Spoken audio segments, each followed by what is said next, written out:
Somos todos raros.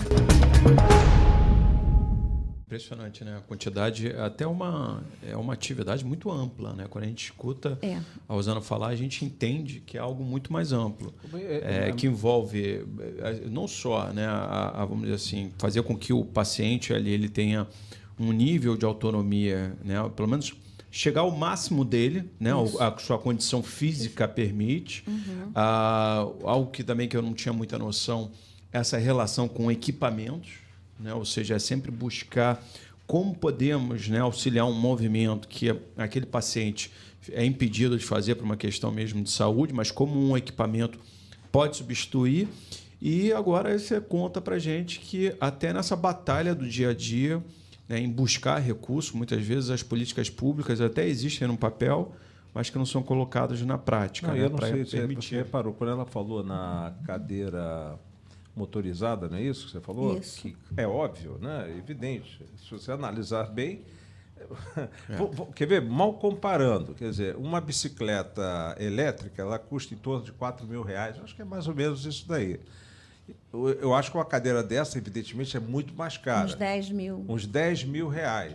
Uma muito boa. Estava numa promoção aí, uma Não, importada. pois é, se a gente começar a levar, como a gente já teve aqui, outras conversas aqui, se a gente começar a levar o nosso raciocínio, esses R$10.000 de uma cadeira, para o que é desviado, para o que é mal gerido. Com certeza. Né, para o dinheiro que vai pelo ralo Eu nem vou falar de corrupção, vou falar o seguinte, pela má gestão. Pela má gestão. Quer dizer, R$10.000... Incompetência, né? A incompetência. Olha, até hoje, outro dia tive uma discussão grande, discussão que eu digo, debate grande, é o seguinte: onde que se gasta mais dinheiro no Brasil? Por incompetência, investimento onde mal se feito, desperdiça mais dinheiro? Desperdiça ou a corrupção. Só aquela refinaria de Pasadena, que a Dilma comprou, que nós perdemos ali bilhões de reais, sei lá quanto se perdeu ali de dinheiro naquela brincadeira. Bilhões, né? A Petrobras ela ficou no negativo por conta do que nós, cidadãos, estamos pagando de indenização às Isso americanas. nós estamos falando que tem de má gestão e, quer dizer, uma cadeira de roda R$10.000. Você sabe por que eu estou dizendo isso? Porque eu e o Átila entrevistamos aqui, o Augusto talvez lembraria. Você não foi a Maria Clara, não. Bom, eu não sei se foi o Cristiano Silveira. Nós estamos falando sobre... Eu acho que foi Maria Clara. A dificuldade, né? Porque tem uma máquina chamada Cough Assistant. Maria Clara. É, Maria Clara, que ajuda a pessoa a tossir, né, ao paciente tossir, porque se ele não tossir, ele morre afogado. Né? Literalmente. Literalmente afogado. Né, no seu muco. Só que secreção. Essa máquina custa R$18.000. R$18.000. E ela não é disponibilizada assim aos montes, né? E deveria. Quais são os casos, né? Que tipo de casos é indicado a terapia ocupacional? E também sobre especialização. Aqui no Rio de Janeiro, né, nós temos quantos profissionais especializados em pessoas com doenças raras? São duas perguntas, então vamos lá. A primeira questão. Quem é indicado para terapia ocupacional? De bebê a idoso. Né? O bebê ele vai ter o desenvolvimento. Quando ele nasce com algum problema, né? Tivemos agora as crianças da microcefalia, né? Então, todo o desenvolvimento dessa criança pode estar alterado. O terapeuta ocupacional, ele entra na estimulação do desenvolvimento normal, tentando buscar esse desenvolvimento, desde postura, orientar a família no brincar, porque é no brincar que a criança vai ter a manipulação, vai discriminar, vai conhecer o mundo. Essas relações todas... Isso o terapeuta faz. Isso né? o terapeuta ocupacional faz. Né? E aí, a criança da idade escolar... O fisioterapeuta, desculpe insistir nisso, não tem teu conhecimento. Nós temos algumas áreas afins, como tem a fisioterapia, como a fisioterapia tem com a fonoaudiologia, quando se trata de uma paralisia facial, de algumas coisas. Então, assim, todas as profissões elas acabam tendo uma área de interseção. Mas o equipamento não, isso é com vocês? Prótese? Não, o fisioterapeuta também trabalha com prótese, mas a visão do fisioterapeuta, ele tem uma visão diferenciada no sentido da questão da função do fisioterapeuta. Durante muito tempo foi trabalhada assim. eu não posso estar falando pelos fisioterapeutas, mas como ver o grau maior de amplitude articular, e às vezes ele vai chegar a um grau de amplitude articular que aquela pessoa não vai além disso. O que o terapeuta ocupacional faz? Eu não consigo esticar todo, né? O trabalho, vamos dizer assim, de uma outra profissão termina ali, mas o terapeuta ocupacional vai tentar ver o quanto, com aquele movimento limitado, eu vou poder adaptar essa pessoa para ela ter função.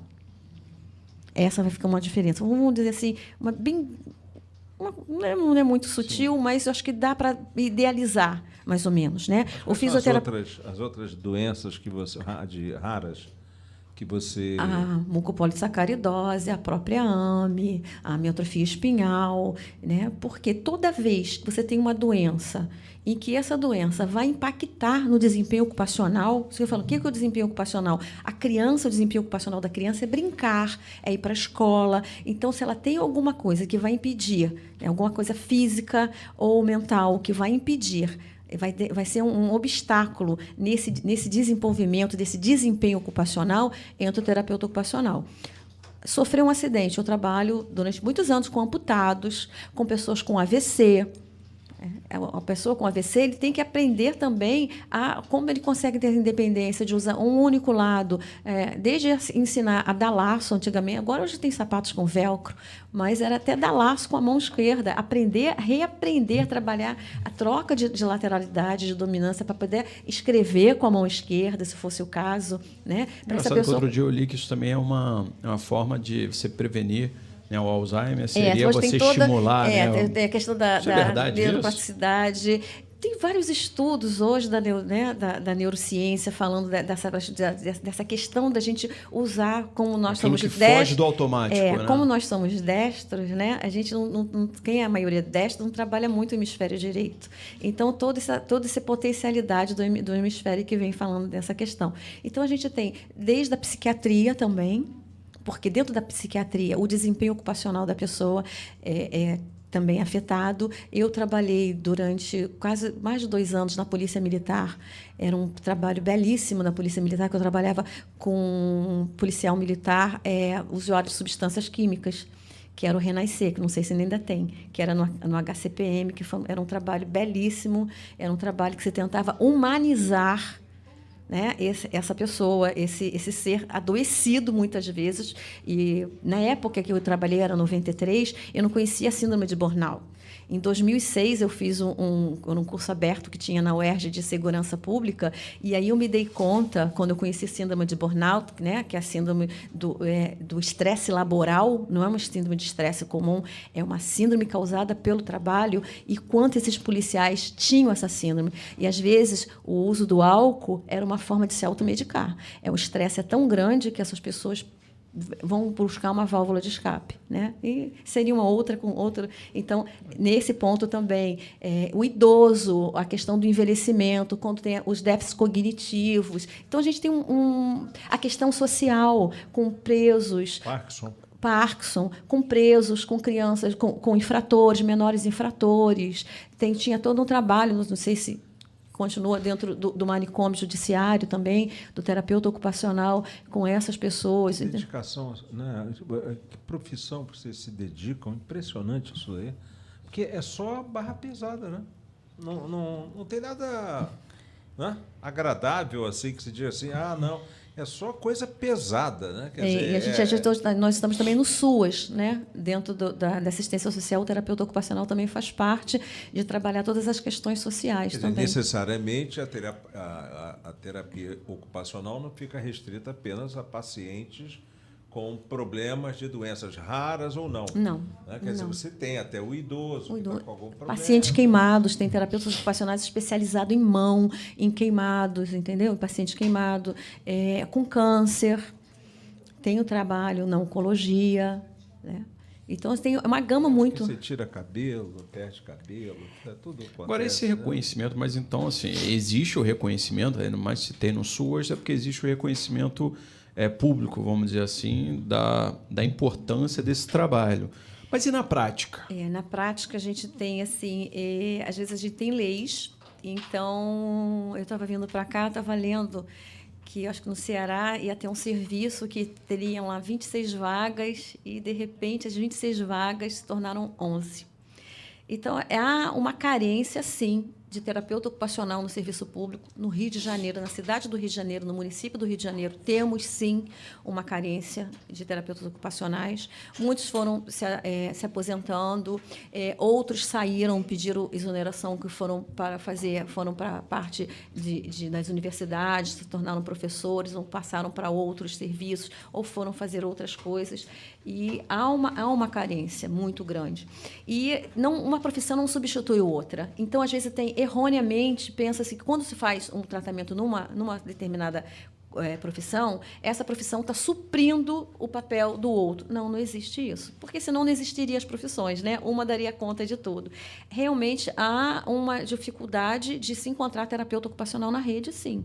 Você vê, historicamente, no município, a gente começou muito trabalhando com hanseníase no município, com hanseníase, com pé diabético, todo um cuidado com o pé diabético, e na reabilitação. E depois, quando o município abriu os CAPs, né, que era de atenção psicossocial, também. Hoje a gente tem o CAPs também para as pessoas, os usuários de droga, também tem. Também tem que ter. Né? Então, os CAPs foram todos abandonados pelo governo Crivella aí, né?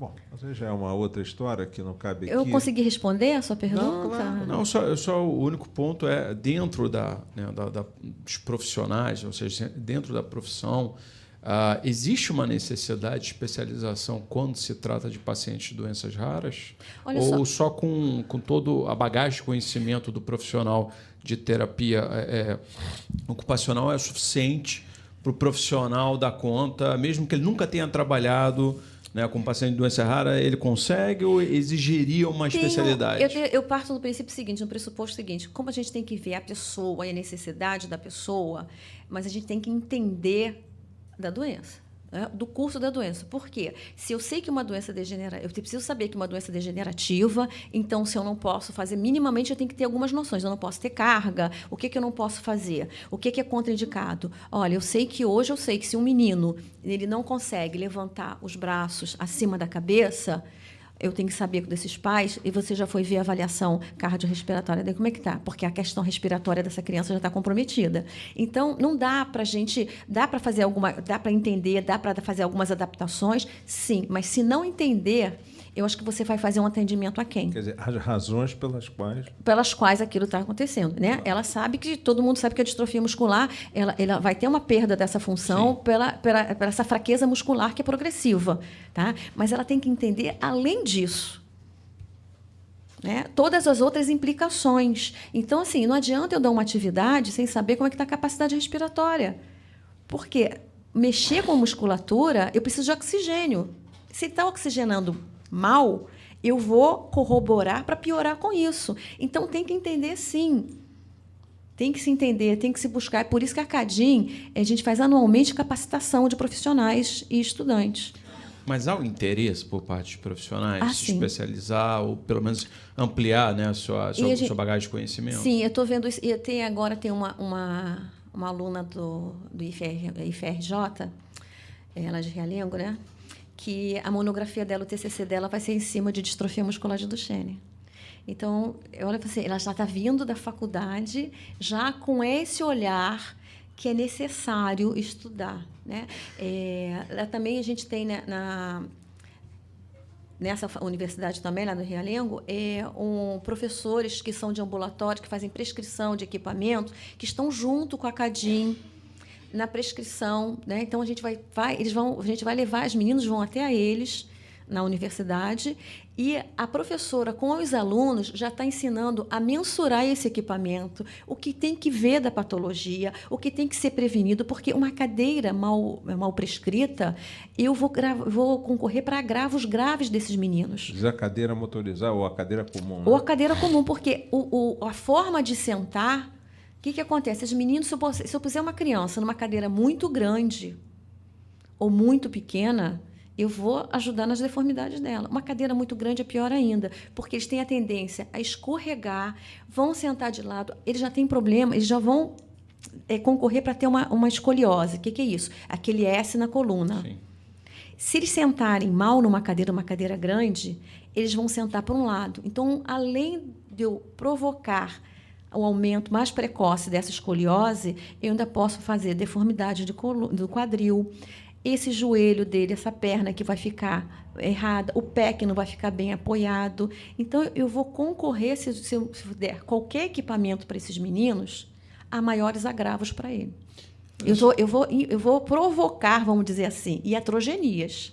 O que é iatrogenia? É quando o agente externo causa danos à pessoa. Então, o terapeuta, qualquer pessoa que prescrever errado um equipamento, ele vai causar danos. Eu vi uma criança no outro dia andando, foi prescrita uma órtese fixa, que tem as órtesezinhas para o pezinho, abaixo do joelho, que a gente chama, né, tem ela dinâmica ou fixa. A dinâmica são para as crianças com paralisia cerebral, que tem um movimento, mas não tem muito. Então, essa órtese ajuda o movimento do pé, que não é apoiar com a ponta do pé, tirar o calcanhar, apoiar com o calcanhar. A gente apoia com o calcanhar e se impulsiona com a ponta do pé. E a criança com distrofia muscular, essa órtese é uma órtese rígida, não tem esse movimento, que é para ela dormir ou ficar algumas horas. E a criança chegou no evento da Cadim andando com uma órtese dessa. Gente, isso arrebenta qualquer um.